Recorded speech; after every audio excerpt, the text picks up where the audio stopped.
You know the name. Henry Smokey Yunick. Best damn garage in town, Daytona Beach, Florida. You've heard the stories. Hack number 1, the Anaconda fuel line. NASCAR had a rule on fuel tank size, 22 gallons maximum. That was the law. Smokey followed it. His tank was legal, right size, right capacity, passed inspection every time. What NASCAR didn't have a rule on was the fuel line. So Smokey built one, 2 inches in diameter, 11 feet long, coiled under the car like a snake waiting in the weeds. The popular version of this story says the line held 5 extra gallons.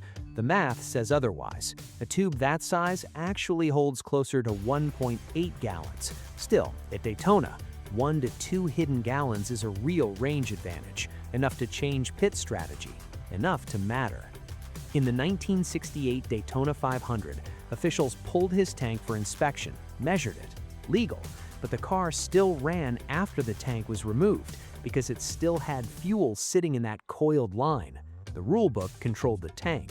Smokey made the line part of the tank. Driver Marvin Ponch confirmed it personally to NASCAR historian Buzz McKim. The week after that race, NASCAR wrote a new rule capping fuel line diameter to ½ an inch. Then they wrote another rule capping fuel line length. 2 rule changes, 1 fuel line. Classic Smokey. Hack number 2, the aluminum bumpers. 1962. Smokey is building Fireball Roberts' Pontiac Catalina for the Daytona 500. The rulebook says bumpers are required. It does not say what they have to be made of. Most teams used steel because bumpers are made of steel. That's what bumpers are. Everybody knows that. Smokey built aluminum ones. A steel bumper on a car of that era weighed 40 to 60 pounds. Aluminum, a fraction of that.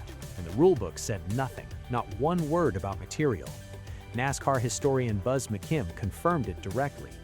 Fireball Roberts qualified on pole, won his 100-lap qualifier averaging 156 miles per hour, then won the Daytona 500 by 27 seconds over Richard Petty at the checkered flag.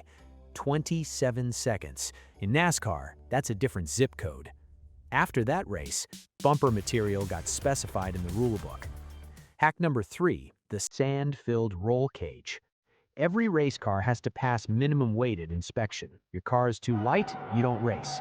Smokey's solution was elegant. Before inspection, he pumped the roll cage full of wet beach sand. Heavy as you need it, passes the scales, inspector signs off.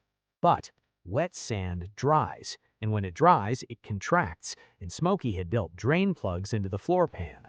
By mid-race, the sand was gone, the car was lighter, the car was faster.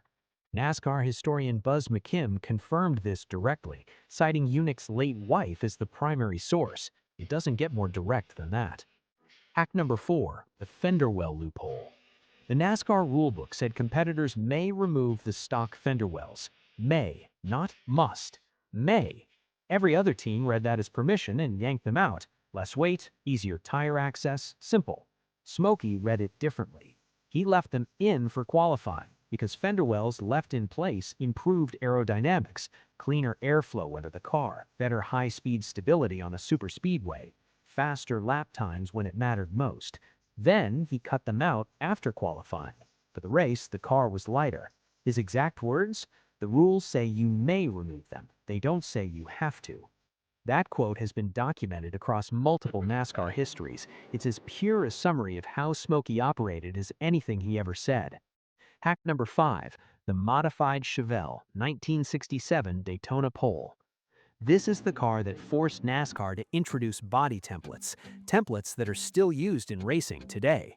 1967 Daytona 500, Smokey's number 13 Chevelle with Curtis Turner behind the wheel, the first Chevrolet to break 180 miles per hour at Daytona, pole position.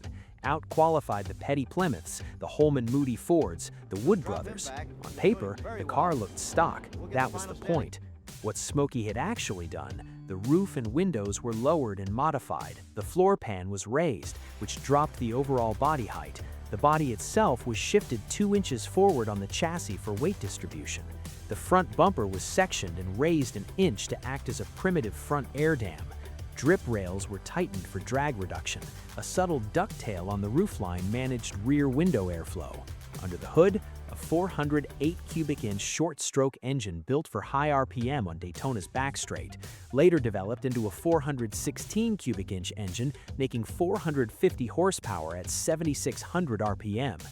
NASCAR inspectors knew something was wrong, they just couldn't prove it. The car matched every template they had, because templates at that point were made from whatever production cars happened to be in the paddock. Turner led 6 laps before an engine failure ended his day at lap 100. Didn't matter, the damage was done. After that race, NASCAR mandated that every car's roof, hood, and trunk must fit official templates representing the exact production profile. That rule exists because of this car. Hack number 6. The first wing on an Indy car, 1962. In 1962, Smokey mounted a wing on Jim Rathman's Watson Roadster at Indianapolis. Not a spoiler, not a lip, a wing, generating downforce, pressing the car into the track at speed.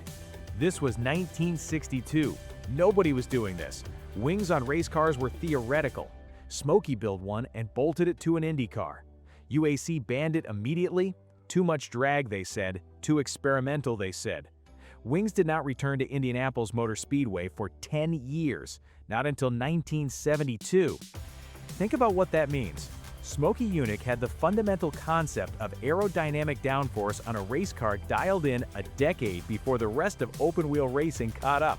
What Formula One and IndyCar treat as basic engineering today, Smokey was doing in 1962 and got banned for it. Hack number 7, the reverse torque offie, 1959 Indy. This one requires a quick physics lesson. When an engine's internal components spin in one direction, they create a torque reaction in the opposite direction. On an oval track where every turn goes left, that torque reaction works against the car. It wants to roll right exactly when you need it to stay flat and grip left. Smokey's solution? Reverse the rotation of the Offenhauser. Run it backwards. The torque reaction now works with the car through left-hand corners instead of against it. This is documented at Wikipedia and the Autosport Technical Forum. Sprint car builders used the same principle 15 years later with measurable results. The car ran in Indianapolis in 1959. The paddock didn't know what to make of it. They nicknamed it Smoker's Pocus. Whether the chassis benefit was as large as Smokey believed is still debated by engineers today, but the physics are real, and the attempt was documented. Hack number 8. The 1964 Hurst capsule car, Indianapolis. George Hurst paid $40,000 for his name on this car. He got his money's worth in headlines. Smokey designed the 1964 Hurst floor shifter special for the Indianapolis 500 with Bobby Johns. The concept came directly from the German Blohm & Voss BV-141 reconnaissance aircraft from World War II, an asymmetric plane with the fuselage on one side and the cockpit pod offset to the other, giving the pilot an unobstructed field of view. Smokey applied the same logic to a race car.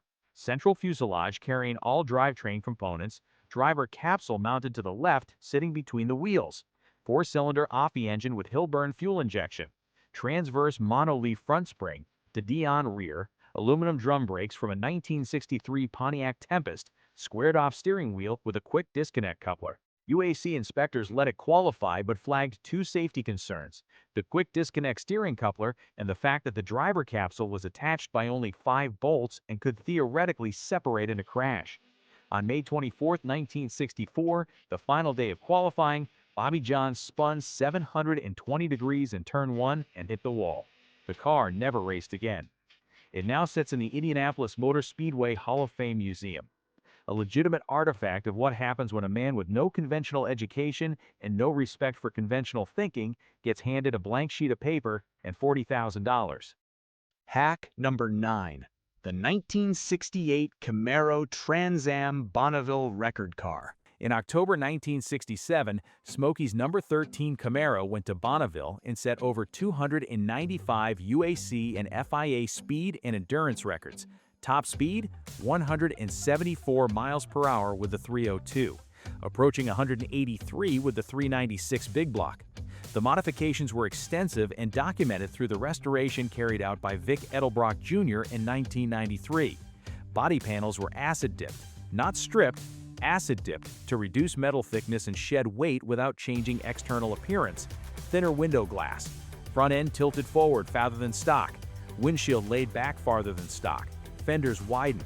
Front subframe Z'd at the firewall. Floor pan raised. Drip rails moved closer to the body for drag reduction. Inside, an oil system extension routed into the cabin so the driver could add oil through a pressurized hose during pit stops without stopping the engine. A modified shoulder harness using a military helicopter cable ratchet mechanism.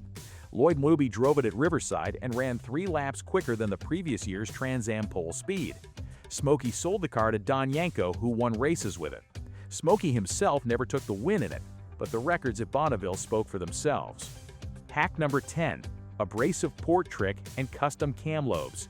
2 hacks back-to-back here because they come from the same philosophy. First, the port work. NASCAR said porting and polishing cylinder heads by hand was illegal. Smokey agreed. He never ported them by hand. Instead, he ran an abrasive compound back and forth through the ports using a pump. Same result, different method. The rulebook said nothing about abrasive compound. When they closed that loophole, he painted the ports smooth.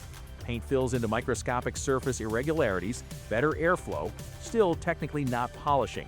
Second, the cam. Rules said you had to run a stock camshaft. Smokey ran a stock camshaft. He just ground his own cam lobes profiles onto it first. It was still the original cam, it was still technically stock. The lobes happened to be different. His foundation is literally named "It Didn't Say You Couldn't." Engine Builder magazine documented both of these in detail. That's not legend, that's industry publication on record. Hack number 11.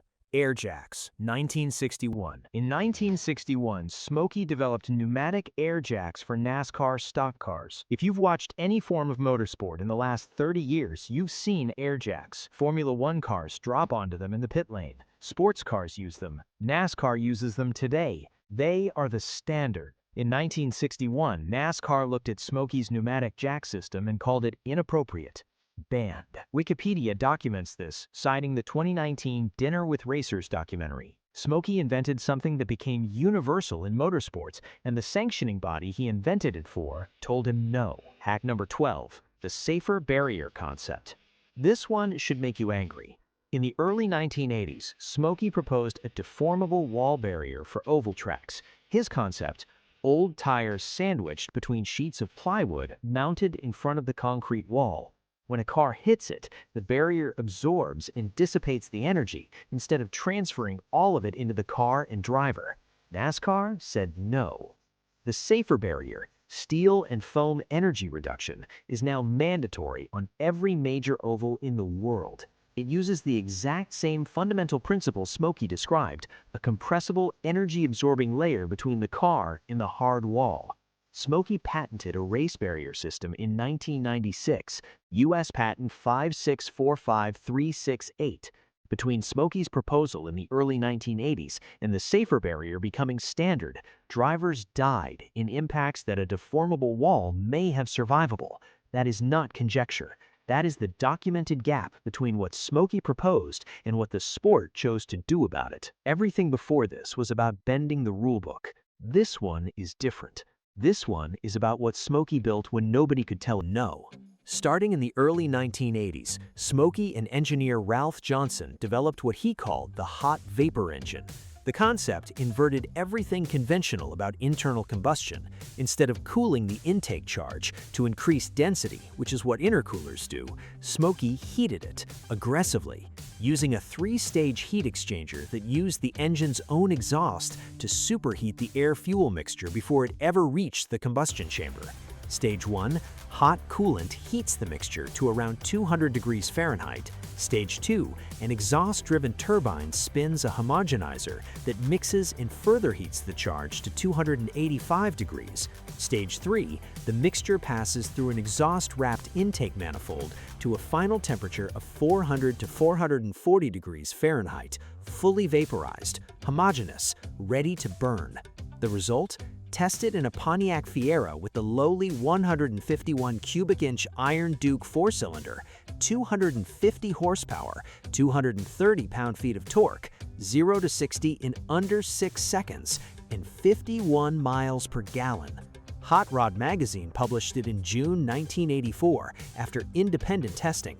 GM tested it, multiple publications tested it, the numbers held up. Smokey held 9 U.S. patents on this technology. 6 of them directly relate to the hot vapor system.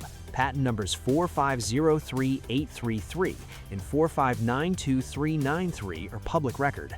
The car is not a rumor. It is not a forum post. One prototype is on display at the Don Garlett's Drag Racing and Car Museum in Ocala, Florida right now. Another is in the Smithsonian. It never went to production. The official explanation involves the extreme heat creating fire risk. The mixture reaches 440 degrees Fahrenheit, which is uncomfortably close to gasoline's auto-ignition point. Smokey reportedly withheld certain key details from the patent filings. His daughter confirmed some of the secrets went with him. Whether the industry suppressed it or the engineering challenges were simply too great, that's a question for another video. What we know for certain, a man with no formal education past the 10th grade, working out of a shop in Daytona Beach, built an engine that produced 250 horsepower in 51 miles per gallon in 1984. And then the world moved on. 12 hacks, all verified, all documented. Every single one either changed a rulebook, won a race, or changed how we build cars and tracks today. No basketball, no 7/8 scale car, no driving away without a fuel tank. Those are the legends. Those are the stories people tell. These are the facts. And somehow, the facts are more impressive than the legends. If you want the legends, the unverified stories, the folklore, the things that might be true and might be myth, that's the next video. Drop a comment if you want it. Subscribe if you're not already. We'll see you on the next one.